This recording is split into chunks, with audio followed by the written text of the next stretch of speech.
Kalau kita sudah mempunyai kemampuan ilmu agama yang matang dalam segala segi, maka konflik itu insya Allah bisa kita hindari.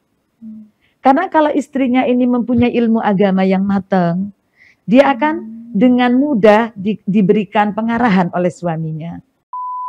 Litaskunu ilaiha wa ja'ala bainakum mawaddata wa rahmah. Dengan kasih sayang dan dengan rahmah. Rahmah adalah bagaimana? Mengasihi, memberikan pengarahan dengan baik. Jangan dengan membentak atau dengan kasar pada saat memberikan pengarahan kepada istrinya.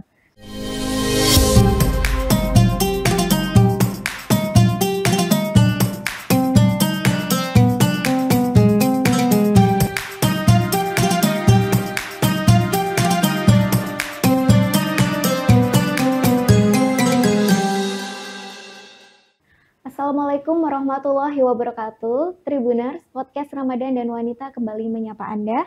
Tentunya menghadirkan diskusi yang menarik dengan narasumber yang istimewa. Kali ini bersama saya Vika Ayu. Tribuners, kali ini kita akan membahas seputar keluarga, kehidupan rumah tangga, dan juga hubungan anak serta orang tua. Kita tahu bahwa dalam Islam perhatian terhadap istri dan orang tua itu memiliki kedudukan yang sama gitu ya, dan juga sama-sama pentingnya, dan keduanya diberikan hak yang besar dalam kehidupan seorang muslim. Nah, lalu seperti apa sih prinsip yang mengatur perhatian terhadap istri dan orang tua dalam Islam? Nah, untuk menjawab pertanyaan tersebut, mari kita diskusikan bersama dengan narasumber istimewa kita. Telah hadir di studio Tribun Jatim Network, Ustazah Nurhinda Mujib. Beliau merupakan pengasuh Pondok Pesantren Putri Al-Hosini Buduran Sidoarjo dan sekaligus dosen Institut Agama Islam Pondok Pesantren Putri Al-Hosini Buduran Sidoarjo, mengambil jurusan ilmu tafsir Al-Quran. Selamat datang di studio Tribun Jatim Network, Bu Hinda. Terima kasih.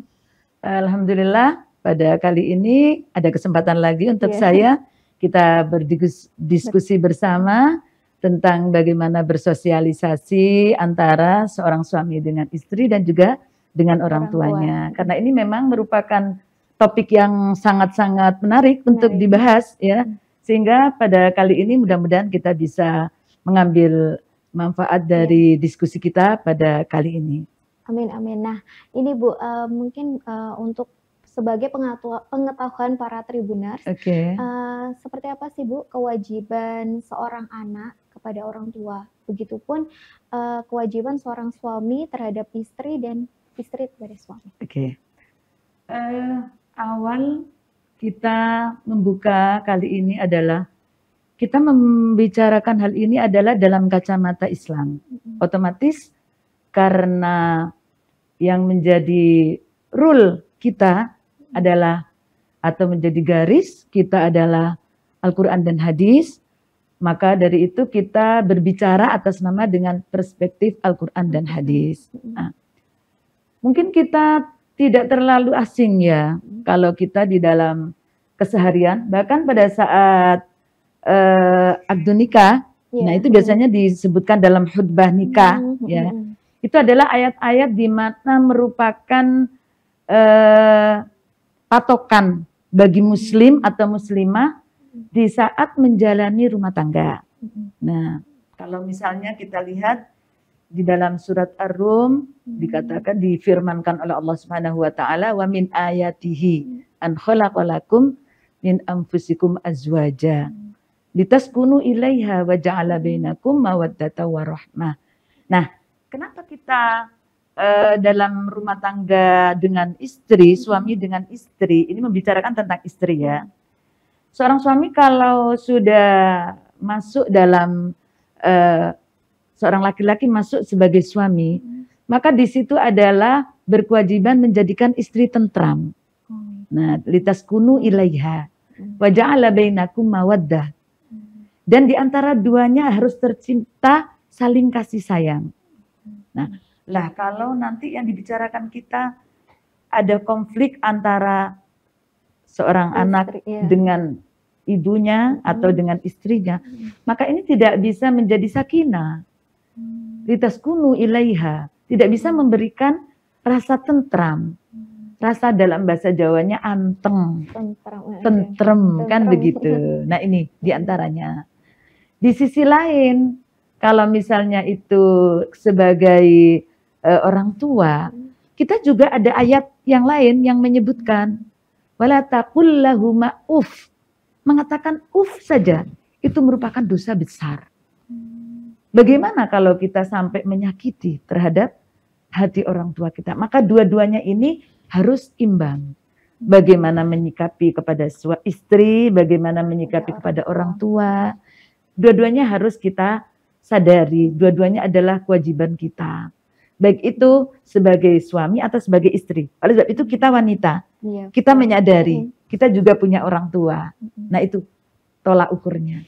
Begitu ya yang akan kita bahas setidaknya ini ya sebagai obrolan awal itu di sana yang menjadikan pemicu dari apa yang terjadi di dalam sebuah konflik di dalam rumah tangga antara bagaimana kepada orang tua, kemudian bagaimana kepada istri, begitu. Nah lalu ini bagaimana Ustazah supaya sebagai suami itu bisa kayak menyeimbangkan perhatiannya gitu loh. Jadi kayak sama-sama merasa adil semua ya kan, baik kepada orang tua maupun kepada istri gitu. Atau mungkin secara pembagian waktu atau seperti apa Ustaz? Kita lihat bagaimana pada saat persiapan pernikahan. Itu dari awal persiapan pernikahan. Pertama adalah yang dipersiapkan adalah mental si suami ini. Kita setelah menikah tidak hanya menikah dengan istri saja atau dengan suami saja. Kita menikah dengan orang tuanya, kita menikah dengan keluarganya, kita menikah dengan saudaranya. Dalam artian seluruhnya aja menjadi sebuah keluarga yang harus kita pikirkan. Tidak ada egois di dalam diri kita. Terus saya pokoknya dengan istrinya saja, ibunya bukan urusan saya, bukan atau saya hanya dengan dia saja, mau saudaranya bagaimana, yang penting saya enak dan sebagainya. Nah itu tidak, karena secara psikis seorang laki-laki yang mau menikah itu sangat-sangat oleh Rasulullah SAW dianjurkan atau diharuskan melatih dirinya bagaimana dia bisa menjadi sosok pemimpin. Karena di dalam Al-Quran juga disebutkan ar-rijalu qawwamuna 'alan nisa. Menjadi pemimpin bagi istrinya. Kalau suami tidak bisa memimpin dengan bagaimana akhlaknya, bagaimana agamanya, bagaimana dia bersikap, maka itu tidak akan bisa menjadi seorang pemimpin bagi istrinya. Nah, itu yang menjadikan tolak ukur seorang laki-laki atau seorang suami ini agar dia bisa membawa diri di dalam kehidupan rumah tangga dan juga sebagai suami dan juga sebagai anak dari ibunya. Nah, itu yang harus dimengerti ya. Okay. Nah, ini Ustazah biasanya kan ada kasusnya tuh kan yang misal belum memiliki rumah sendiri misalnya, Ustazah kan akhirnya tinggalnya mungkin bisa bersama mertua. Nah itu kan kerap kali konflik bisa terjadi kan ya, karena entah ya komunikasi yang kurang baik atau sebagainya. Nah itu atau kayak ya itu tadi gagal memberikan perhatian yang sama. Nah itu bagaimana Ustazah untuk kasus tersebut? Saya karena melihat dari kacamata Islam, yang paling saya tekankan adalah di mana persiapan Islam itu adalah kemampuan ilmu agamanya. Kalau kita sudah mempunyai kemampuan ilmu agama yang matang dalam segala segi, maka konflik itu insya Allah bisa kita hindari. Karena kalau istrinya ini mempunyai ilmu agama yang matang, dia akan dengan mudah diberikan pengarahan oleh suaminya. Oleh sebab itu, di antara persiapan seorang yang akan menikah adalah dia harus mempunyai ilmu yang cukup. Bahkan seorang suami itu pada saat memberikan pengarahan kepada istrinya, karena di dalam Al-Quran juga disebutkan, istri ini adalah tulang rusuk. Kan begitu ya. Sementara tulang rusuk itu kan memang bengkok. Kalau dia memberikan pengarahan itu dengan keras begitu saja, maka akan putus. Oleh sebab itu harus memberikannya dengan lemah lembut. Litaskunu ilaiha wa ja'ala bainakum mawaddata wa rahmah. Dengan kasih sayang dan dengan rahmah. Rahmah adalah bagaimana mengasihi, memberikan pengarahan dengan baik. Jangan dengan membentak atau dengan kasar pada saat memberikan pengarahan kepada istrinya. Maka mungkin terjadi istrinya akan nusus, lari dari rumah. Atau kalau dalam bahasa Jawa pore. Nah, ini ya. Pore keluar dari rumah, maka dia tidak pamitan dan keluar dari rumah. Dan istri harus mengerti. Di dalam ajaran Islam, seorang istri yang keluar dari rumah, namanya nusus, maka dia baunya surga saja tidak bisa. Nah, dengan begitu dia kan takut akan keluar dari rumah dengan tanpa izin kepada siapa yang ada di dalam rumah. Mungkin suaminya kerja di luar kota dan sebagainya. Maka tentunya dia juga pamit kepada mertuanya yang ada di sana atau kepada siapa yang ada di dalam rumah itu. Sehingga tidak terjadi hal yang tidak diinginkan tadi, keluar dari rumah tanpa sepengetahuan keluarga. Kan fenomena sekarang sangat marak ya. Jadi tiba-tiba hilang, kemudian tidak ditemukan, akhirnya terjadi hal-hal yang tidak diinginkan. Nah, ini juga butuh teknik seorang suami itu di dalam memberikan pengarahan kepada istrinya. Karena kalau istri diberikan pengarahan dengan kasar, maka mungkin dia akan putus seperti tulang rusuk yang diceritakan di situ adalah berbentuk bengkok. Sehingga harus ditaskunu ilaiha wa ja'ala bainakum mawaddah warahmah. Jadi kalau ada orang yang mengatakan semoga samawa. Nah, itu memang benar-benar harus diperhatikan. Samawa itu dalam artian luas gitu ya. Mawaddata warahmah. Karena kalau pernikahan itu di awal mungkin diawali oleh cinta. Kemudian setelah setiap hari kita bertemu, kita juga tahu tidurnya bagaimana, tahu sifatnya bagaimana. Nah, ini yang timbul adalah rahmah kepada dia. Dia sudah mencucikan baju saya, dia sudah memasakkan saya. Bagaimana saya tidak kasih sayang kepada dia. Nah, timbulnya rahmah tadi, mawaddata warahmah itu adalah bagaimana sikap istri juga kepada suami. Atau sikap suami kepada istri akan timbul dari keseharian kita. Bagaimana kita menyikapi kehidupan di dalam rumah tangga tersebut. Nah, berarti memang yang kunci utamanya tadi itu ada ilmu agama ya. Ilmu agama. Ya. Jadi dengan ilmu agama semua akan bisa teratasi. Sebuah konflik tidak akan pernah ada konflik yang berkepanjangan jika di antara keduanya ini mengerti tentang ilmu agama. Nah, itu. Nah, lalu ini ada Ustazah. Ada yang saya membaca kan ini surganya laki-laki itu ada pada seorang ibu. Nah, kemudian ketika sudah menikah, seorang anak perempuan itu surganya ada pada suaminya. Itu seperti apa, Ustaz? Begini.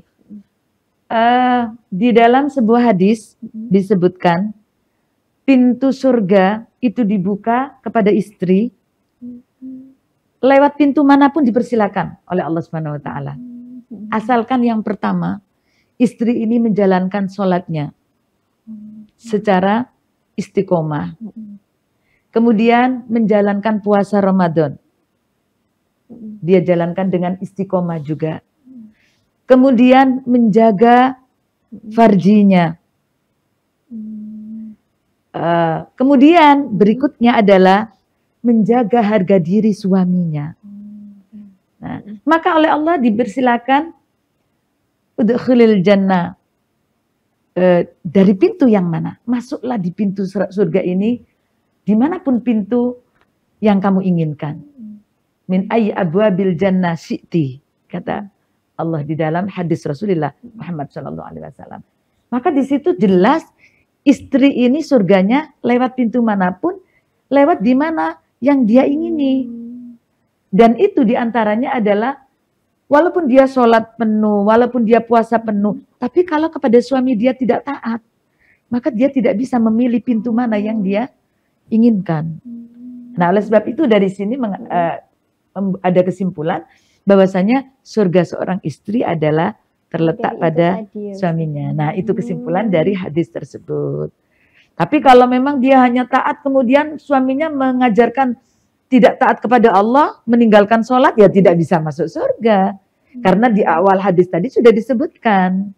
Yang pertama adalah sholat 5 waktu, kemudian puasa di bulan Ramadan, menjaga farjinya, dan mentaati suaminya. Maka dipersilakan oleh Allah masuk ke dalam pintu surga lewat pintu manapun.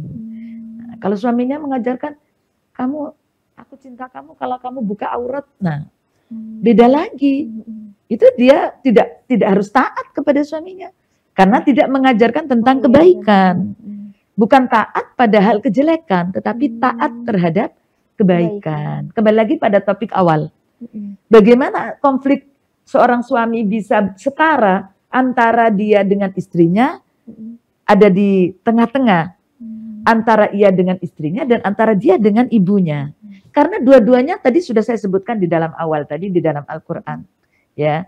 Mengatakan wala taqul lahuma saja itu sudah tidak boleh seorang anak mengatakan itu kepada ibunya. Bagaimana dia membentak? Maka kita harus bersikap kepada istri juga adalah kewajiban kita seorang suami. Kalau dia sudah mengijab qabul terhadap istri, maka dia wajib bertanggung jawab terhadap dia. Maka ini adalah dua-duanya adalah menjadi kewajibannya dia, baik itu kepada istrinya ataupun kepada orang tuanya. Oleh sebab itu, seorang suami memang harus benar-benar pandai di dalam menyikapi hal ini. Nah, itu yang harus diperhatikan pada seorang laki-laki. Nah, ini Ustazah, kemudian misal dalam hal keuangan Ustazah kan ada nih kayak apa? Kita sebagai anak itu kan juga ada yang memberikan kepada orang tua ya. Nah, kemudian ketika sudah menikah, misalnya suami kan wajib memberikan nafkah kepada istrinya. Nah, tapi di satu sisi dia juga memberikan kepada orang tuanya. Nah, itu seperti apa sebaiknya supaya untuk aman damai gitu. Iya. Makanya saya katakan tadi, kita harus memilih istri itu di dalam paling utama adalah di agamanya. Kecantikan itu bisa pudar. Dengan bertambahnya usia, dia akan pudar. Kemudian pangkat juga akan ada masanya, ada turun. Tapi kalau agama, semakin dia kuat di dalam agamanya, semakin tua dia akan semakin sayang kepada pasangan. Karena kalau istri kita mengerti, dia akan memberikan itu kepada ibunya si suami. Karena dia sayang kepada suaminya, agar suaminya tidak sampai mengkhianati kepada orang tuanya. Justru dia yang akan menyuruh memberikan nafkahnya kepada orang tuanya. Tanpa diminta oleh suaminya, dia akan justru memberikan kepada dia yang berinisiatif kepada orang tuanya untuk memberikan kepada orang tuanya yang terlebih dahulu. Nah, makanya saya katakan tadi, agama adalah menjadi tolak ukur yang paling awal di mana kita mencari istri. Maka carilah istri yang mengerti tentang agama. Sehingga dia akan mengerti bahwa suaminya ini memang harus menghormati terhadap ibunya. Maka tanpa diberikan tanpa meminta suaminya, justru dia nanti yang akan menyuruh suaminya untuk tidak akan timbul yang namanya konflik yang terjadi seperti ini. Tapi di sisi lain ibunya juga mengerti agama juga. Bagaimana porsinya dia, karena si anak ini sekarang sudah punya tanggung jawab kepada istri. Mestinya dia tidak memberi lebih dari kemampuan si anak ini. Jangan seluruhnya diminta oleh ibunya. Karena ibu ini adalah diberikan pada saat ada kelebihan dari anak ini untuk diberikan rezeki itu kepada orang tuanya tadi. Dan itu tidak akan mungkin anak ini lupa dengan jasa seorang ibu kepada anaknya. Tidak akan pernah lupa. Oleh sebab itu, dalam perspektif Islam, ilmu agama adalah yang akan membimbing kita selamanya. Sehingga tidak akan terjadi konflik yang terjadi seperti fenomena yang ada antara mertua ataupun ibu ataupun dengan istri. Nah, itu saya kira. Lalu ini mungkin yang terakhir, Ustazah. Sejauh apa sih misalkan orang tua itu bukan ikut campur, maksudnya ikut masalah misalkan rumah tangga dari seorang anaknya. Maksudnya batasannya itu sampai mana Ustazah, sehingga kayak kan sudah mengetahui anaknya itu sudah menikah, itu batasnya seperti apa? Saya kira secara psikisnya orang tua itu pada saat anaknya izin untuk menikah, nah dia sudah harus siap. Setidaknya siap untuk ditinggalkan oleh si putranya ini dalam perhatian yang 100% yang dulunya. Nah ini pastilah akan berkurang. Nah ibu-ibu itu, seorang ibu harus sadar bahwasanya putranya ini sudah tidak lagi hanya milik dia. Nah itu yang harus diberikan pengertian kepada seorang ibu. Walaupun dia memang punya hak kepada putranya, tapi kita kan sadar bahwasanya sejak dia ijab kabul, dia punya tanggung jawab penuh kepada wanita yang sudah dia berikan mahar sebagai saksi bahwasanya dia bertanggung jawab terhadap kehidupannya dia, apalagi sampai punya putra atau putri momongan. Nah, ini seorang ibu harus diberikan pengertian juga bahwasanya putranya ini adalah sudah melalui jenjang yang sudah tidak lagi sebagai yang single milik dia sendiri, tetapi dia sudah punya istri di mana merupakan tanggung jawab daripada putranya tersebut, sehingga seorang ibu juga sadar bahwasanya sekarang tidak hanya milik dia. Nah, mungkin itu ya yang harus kita berikan pengertian ya. Karena dengan pengertian yang seperti itu, ibu ini akan sadar bahwasanya tidak serta-merta dia memerintah 100% untuk dirinya, karena dia kan sudah juga punya pasangan yang harus bertanggung jawab dengan ini. Nah, itu saya kira seperti itu ya. Itu untuk memberikan pengertian kepada kedua belah pihak agar tidak terjadi konflik di antara mereka berdua. Iya. Dan intinya ilmu agama yang menjadi tolak ukurnya. Baik Tribuners, mungkin sedikit kesimpulan diskusi kita pada hari ini bahwa Islam itu memang menekankan pentingnya perhatian terhadap orang tua dan istri. Seorang muslim yang baik harus menjaga keseimbangan antara perhatian kepada istri maupun kepada orang tua.